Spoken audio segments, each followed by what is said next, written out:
알겠습니다. 자, 이어서 존경하는 김재섭 의원님 질의해 주시기 바랍니다. 예, 도봉갑 김재섭입니다.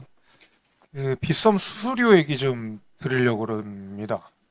공정거래위원장님께 좀 질문을 좀 드려보겠습니다. 예, 제가 간단하게 그냥 뭐 상식적인 수준에서 하나 질문을 좀 드리자면 0.25%를 기본 수수료로 하고 쿠폰을 등록하는 경우에 0.04%의 수수료로 책정이 되는 것을 우리는 0.25%의 수수료를 받는다고 해야 될까요? 아니면 0.04%의 수수료를 받는다고 해야 될까요? 둘 다 표시해야 될 것 같습니다. 둘 다 표시를 해야 되겠죠. 그러면 저 PPT를 한번 보겠습니다. 첫 번째 거 한번 띄워주세요. 지금 보시면 빗썸 네이버 광고 화면입니다. 빗썸을 검색하면 제일 먼저 뜨는 화면인데 국내 최저 수수료 0.04%라고 분명히 쓰여 있는 게 확인되십니까? 네. 네, 그렇죠.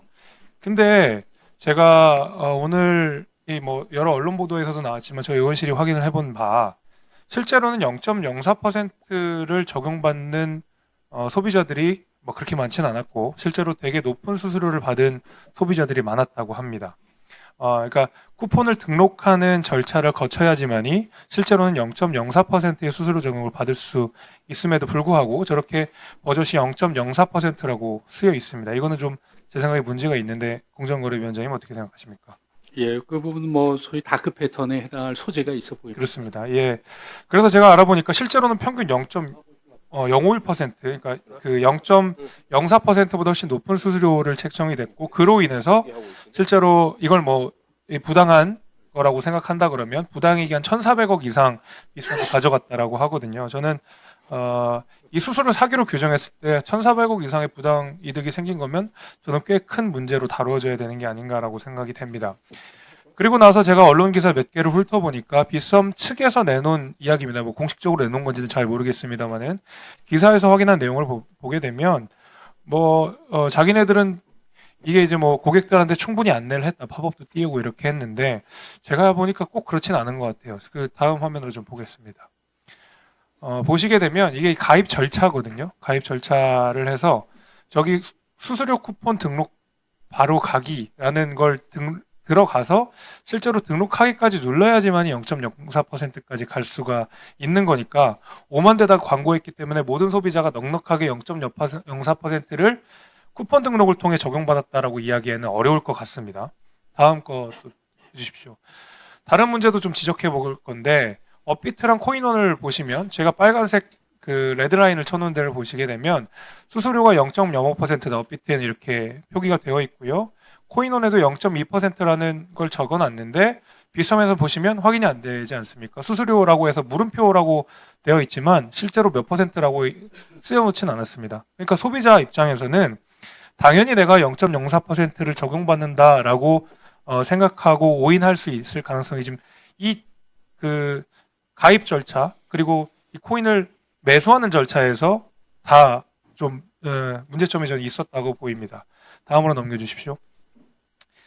이게 이제 저 부당이득을 제가 이렇게 따져보니까 이게 전형적인 저 다크 패턴이라고 보는 이유가 보시게 되면 20대 이하 이게 부당이득 이제 억 원 단위로인데 보시면 50대 60대 이상에서 합도적으로 그러니까 거의 뭐 한 80% 정도 1,100억 이상의 부당이득을 50대 60대에게 집중됐다라고 하는 것은 디지털 리터러시가 아무래도 젊은 세대보다는 부족한 중장년층이 가장 많은 피해를 봤다라고 저는 보이거든요. 네, 예, 비슷하게 생각하십니까? 예, 공감합니다. 예, 그래서 이거는 위원장님께서도 초반에 말씀하신 대로 다크 패턴의 일종이라고 저는 충분히 보일 여지가 있다고 생각합니다. 네, 그래서 그러나 아직 우리 공정거래위원회에서 이 문제를 다크 패턴으로 판단하지는 아직 않으시는 것 같아서 이 문제를 좀 깊이 있게 들여다보시고 관련된 조치를 해주시기를 부탁을 좀 드리는데 제가 요 빗썸 사례를 좀 보다 보면서 전자상거래법을 좀 들여다보니까 마침 또 공정거래위원회에서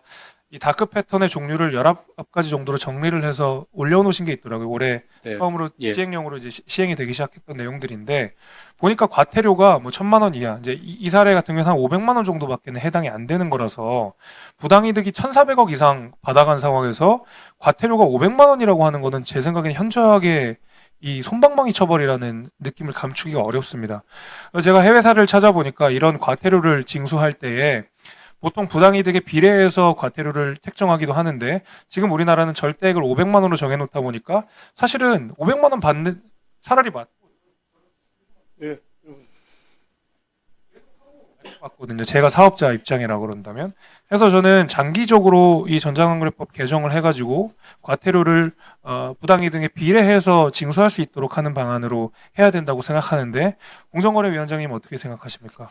예, 그 의원님 말씀하신 그런 우려에 저도 뭐 공감합니다. 그래서 제도 개선도 좀 검토해 보겠습니다. 그 피해 정도에 부합하는 그런 그 과징금 또는 과태료 등에 대해서 뭐 면밀히 좀 살펴보겠습니다. 그리고 아까 그 사건 관련해서는 그게 표시광고법, 그러니까 다크 예. 패턴에 따른 표시광고법 위반인지 여부도 면밀히 검토해 보겠습니다.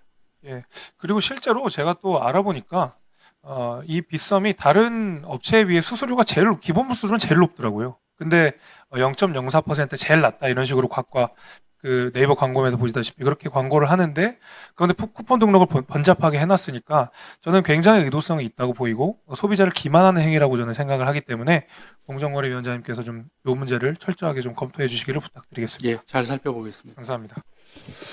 예, 김재석 의원님 수고하셨습니다. 그 가상자